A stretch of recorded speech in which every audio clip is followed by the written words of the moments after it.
Good afternoon. I'm Dr. Tom Donaldson. I'm the chair of orthopedic surgery at Loma University and am proud to have some time to talk to you about women's health in relationship to orthopedics, in particular joints and their bone quality. One of the things that's gotten a lot of attention over the last few years is bone quality. And there's a difference between arthritis and bone quality. Bone quality simply is about whether my bones are strong enough to hold me up walking around versus the end of bone problems, which is the arthritis. And we will talk about that in a little bit. As you well know, as we're growing up in childhood and then adolescence, we sort of peak our bone quality in the mid-20s. Women have the strongest bone quality during childbearing years, of course, and then after that, there is a slow, methodical loss of bone quality. And that is a natural aging process. I would describe it as like getting gray hair. It's getting gray hair of the bones. And so from that perspective, we have to know that instinctively, our bone quality is going to go downhill with age. So then it's a race between, how long are you going to live and how strong are your bones going to be? And what can we do to make them stay strong throughout our lifetime?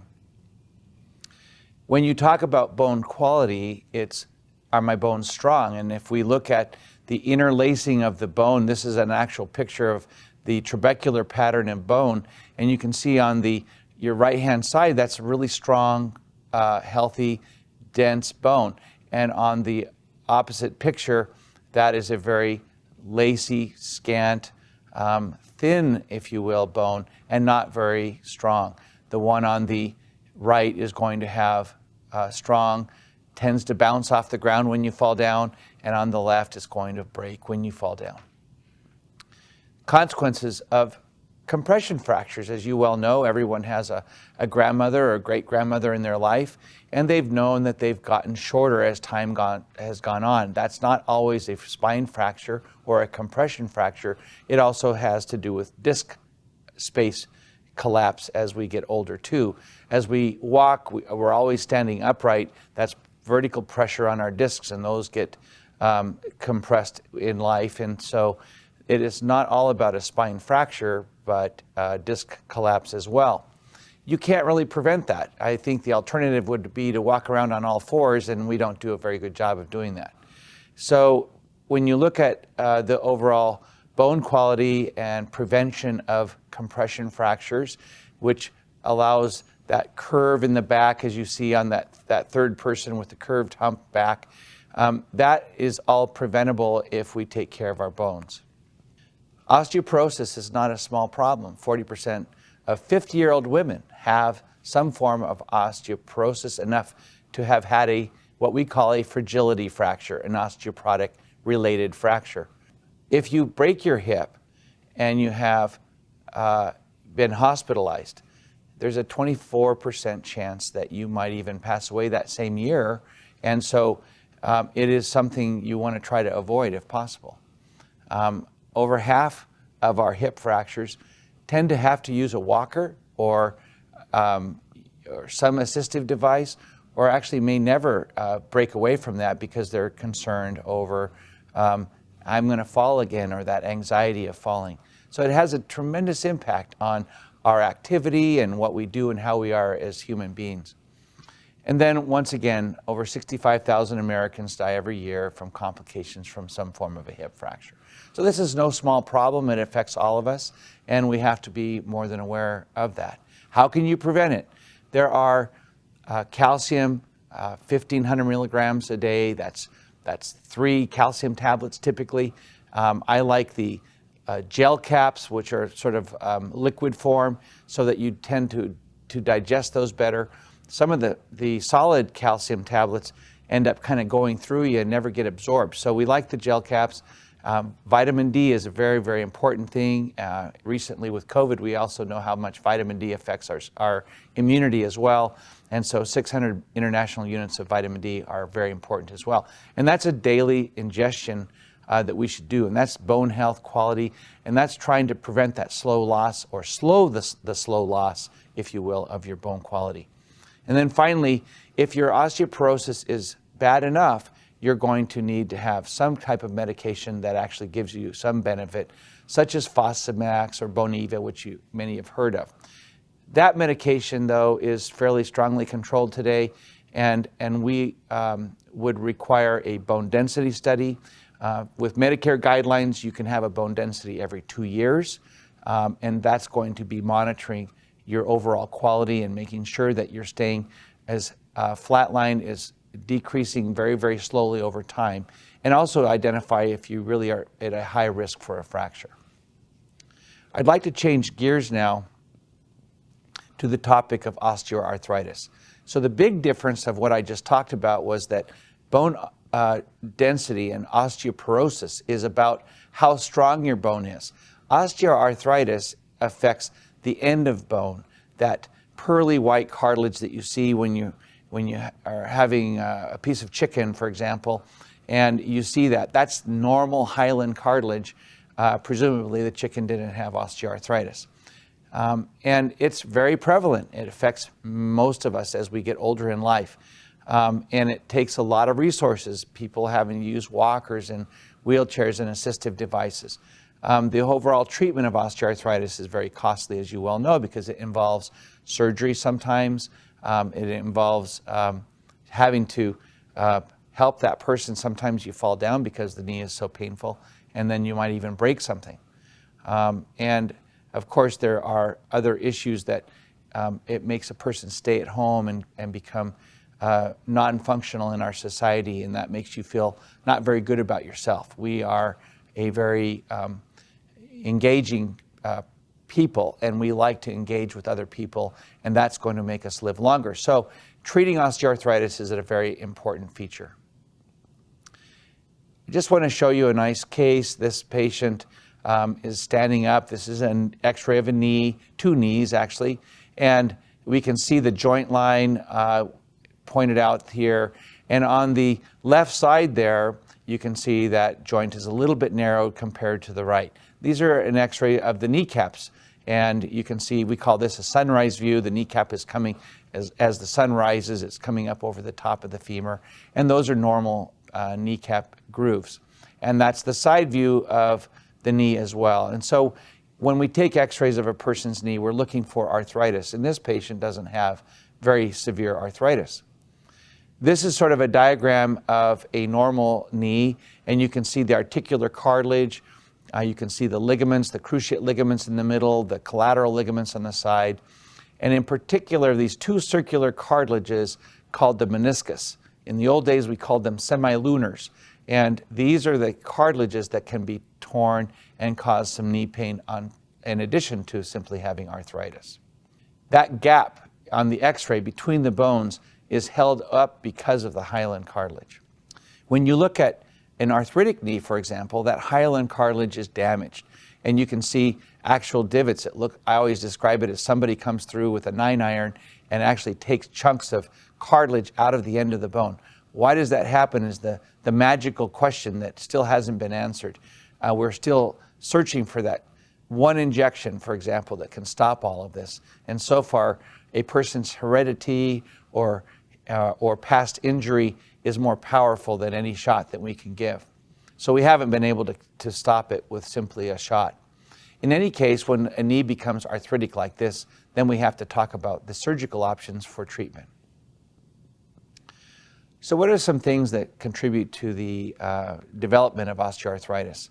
Well, one of the things is simple muscle strength. If you don't have any strength and you're completely relying on your knee, it's going to actually damage the knee overall. So staying in good muscular strength and muscle health is very important. So working out, walking every day, and doing very controlled, reasonable exercise is a very important thing.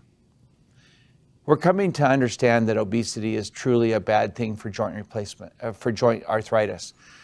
There are many studies. There was a multi-center study recently that came out that showed if your body mass index, that's called a BMI, is over 30, that you have a 7 to 8 times higher chance of developing enough arthritis that would need to have a knee replacement. Simply having a normal weight can really help minimize the need for further treatment of knee pain. Overall joint structure, some people are actually born with kind of a cowboy-looking bowed legs inward, or the knock knee, and many times that's something that we can identify in people who are in high school, actually. And so during that time period, unfortunately, the knees don't hurt, so nobody comes in and says, hey, straighten out my leg. But we can actually identify some of these early on. Clearly, the overuse or a trauma. Today we have all these young people, I always say, throwing themselves off a perfectly good mountain with a mountain bike, for example, and they crack their bone or they crack into the joint. That trauma is going to develop late arthritis. And the person who, for some reason, just thinks they have to run a marathon every week, that overuse can actually come back to haunt you. Of course, there's some other issues. There's inherited disorders that develop arthritis. And I think, for example, my grandmother had a terrible osteoarthritis. So guess who's going to get it? I'm going to get it as well. I always joke around with my patients. I'm slowly becoming one of my patients. I am not looking forward to having my knee replaced, but I'm sure it's coming. Developmental disorders such as a short leg or a long leg, or the bone becomes a bowing problem where the alignment of that leg isn't very good, that also can develop into osteoarthritis. Of course, there are some other non-osteoarthritic diseases such as inflammatory arthritis. Rheumatoid, for example, is a most common one that can develop arthritis in the joints. And then a person's nutrition. So healthy nutrition, basically keeping your bone quality, the not having osteoporosis, and having strong bones to support a good, stable joint is an important thing. And so I think nutrition, keeping a healthy diet, is immense and important for your overall health. Indeed, osteoarthritis is this slow aging and degeneration of the chondrocyte, the cell that involves cartilage. And this, if we could develop a way to stop that aging process in the chondrocyte, we would hopefully be able to stop the overall progression of the osteoarthritis. And so that cell degrades, releases with proteases that has a matrix degradation, so the cell itself kind of it initially gets kind of plump and then it sort of starts falling apart. And that's the painful process of osteoarthritis. American College of Rheumatology has some significant treatment guidelines for knee arthritis. And so some of them would include the non-medicine related modalities such as exercise, physical therapy, strengthening, and things like that, weight loss. But then Tylenol is clearly their first line of defense. Important to stay under the 3 grams a day treatment. And then if a person has a risk factor for any events of GI upset or GI bleeds, and they are not a candidate for having non-steroidals. So we have to give them either a cortisone injection, these viscosupplements, I'm going to talk about that in a minute, or use the COX-2 inhibitors, which don't affect the stomach and prevent the GI irritation, such as Celebrex. At the end of the day, when all these other things fail, we have to talk about surgery, and we'll deal with that in a minute. When patients come in to see me with knee pain or hip pain, we talk about lifestyle modification. What can you give up? I say today the modern rule is, can you go through Costco? Can you go to Disneyland with your family? And so if the answer is, yeah, everyone else goes and I stay home, that's the wrong answer. So we want to enhance that person to be active and stay involved in our society. So we'll start off with physical therapy. Heat and ice modalities can really help. I try to make sure if a patient can tolerate them, that they start on an anti-inflammatory. Over-the-counter, such as Aleve or ibuprofen, is the most common, and most patients actually have already discovered that. The glucosamine and chondroitin sulfate is sort of a debatable area. All of the veterinarians use it because they've given it to their horses. The horses stop limping, and so it must work. I have some patients that swear by it, and other patients say that it doesn't help that much. I have always said don't waste or spend the whole family fortune on it, but if it's worth a try, it's non-surgical, of course. Cortisone shots, 1 or 2, can be helpful, and ultimately multiple injections over time can actually cause more harm to the cartilage. So we want to minimize those injections as much as possible. The use of hyaluronic acid injections, and that is a medication that is I call it grease for the knee, is also an option that we can use, and I think we'll go through some of that in a little bit. Clearly, if a person has deformed leg, that's a predisposition for arthritis because all of the pressure is going to be on one side or the other of the knee. And part of that is going to be trying to either realign that leg so that the pressure goes through the middle of the knee instead of one side. But that's the whole description. So bow-legged is sort of the cowboy look, and knock knee is the valgus deformity. Depending on which deformity, we can actually treat in what we call a medial or lateral unloader. There's a special brace that can be ordered that helps take some of the pressure off. And this can help with some patients. And other patients don't like it too much, but for the most part, it is one alternative that would prevent you from having any surgical intervention. Let's come back to the hyaluronic acid treatment. It's highly purified hyaluronic acid, which actually comes from the red part of the rooster, the chicken comb. And it is harvested and processed sterilely, and then different companies mix it with another molecule, for example, that keeps it from being absorbed in the knee quickly, so it stays in the knee longer. Other companies have mixed it in a different fashion, so they are all processed a little bit differently, but there's about 20 on the market, and one would advocate that probably they're all fairly similar, although each company would describe it in their own way. Typically, it's a series of 3 shots, and they're generally 1 or 2 weeks apart. This is nothing new. This hyaluronic acid material has been around since the 60s. It's been revamped and trialed, and I think SYNVISC in 1992, the Hyaluron GF20, was the most recent development, and it has kind of lived out now many years. Unfortunately, the rheumatology and orthopedic communities have felt in the long run, multiple series of hyaluronic acid eventually does not prevent you from having a knee replacement. And so it has been actually discouraged, although I have many patients that come in about every 6 months, and I've been able to keep them away from big surgery for years. How does it work? This purified hyaluronan mixed with fluid becomes much more fluffy, if you will, and then you mix that with another molecule that keeps those, actually keeps them apart, and now you have sort of a spongy material and at the microscopic level. And what that does, if you just stand on it, it's going to squeeze all that out, but if you're walking, it actually acts as a sponge. And this material is something called hydrophilic, meaning it attracts water, so it keeps your knee more lubricated on a regular basis. And that is described by our patients as having ability to have more activity, still a little bit sore, but much more active on that knee.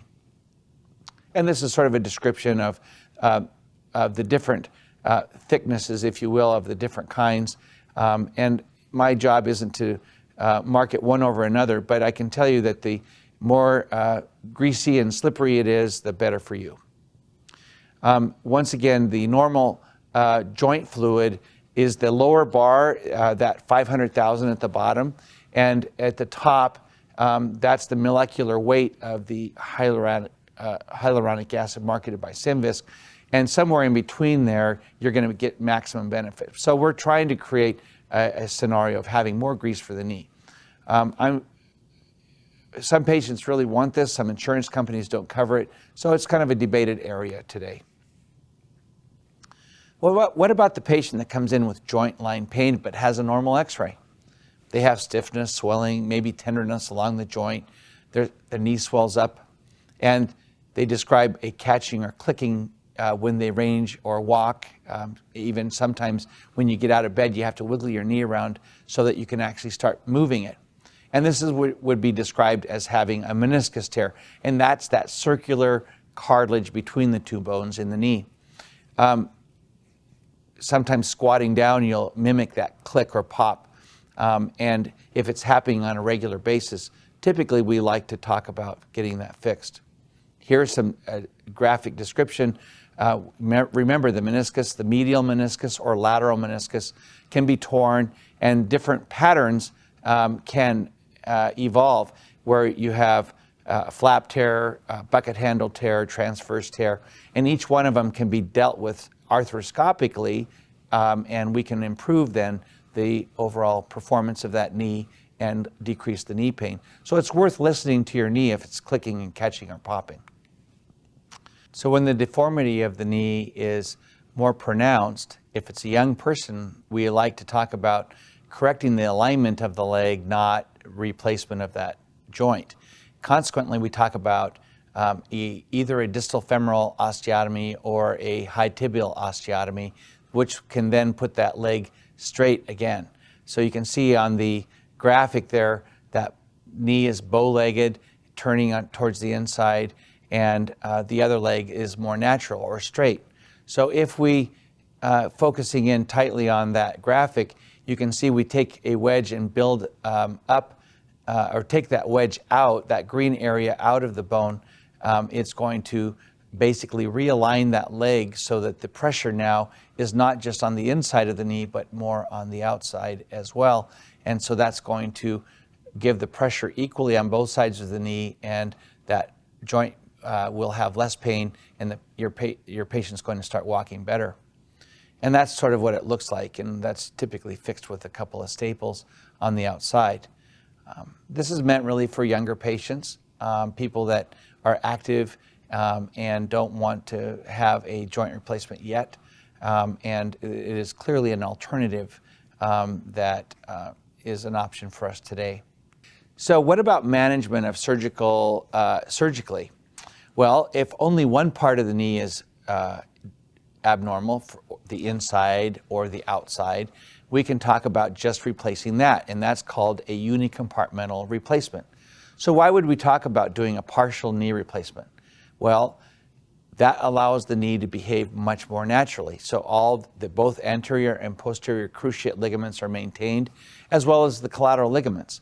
So at the end of the day, if a partial knee works and we selected the patient properly, that knee has the opportunity of feeling much more normal than a total knee does. And a person's range of motion, flexibility, activity level can be higher than maybe someone with a total knee. It doesn't diminish the fact that a total knee works great as well. And remember, a total knee is something where when you have more than just one part of the knee that's arthritic, so medial and kneecap, for example, or sometimes medial lateral and the kneecap, we call that tricompartmental arthritis. And that's going to require a whole knee replacement. You wouldn't want to just replace one part if all three were damaged. If a person, so to do a knee replacement, we have to sacrifice the anterior cruciate ligament. Most of the time, the posterior cruciate ligament is maintained, but it also may be sacrificed.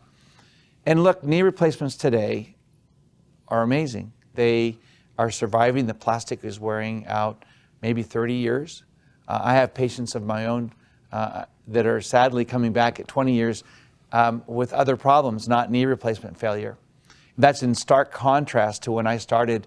The doctor who trained me said, after 10 years, Tom, you won't need any more, any new patients. You'll just be fixing the ones that you've already replaced. And that's just not true anymore, because the product lines have become so much better for our patients. So a whole knee replacement is once again covering the whole end of the bone, and the metal rubs on plastic, and that's a non-painful event. So what about hip replacements? Everybody has heard or has somebody probably in their families that have required a hip replacement. And this is the other area that has been exceedingly exciting. Hip replacement surgery today can be done through multiple surgical approaches. Posterior approach still is the most common, but we really like the anterior approach, which is described as being a muscle-sparing approach. And that's where we actually come in more from the anterior or front side of the hip joint and are able to dissect down and replace the hip without really damaging any muscle. So the recovery process is much quicker. And this is a typical flat femoral head there, and very arthritic, slightly shortened leg.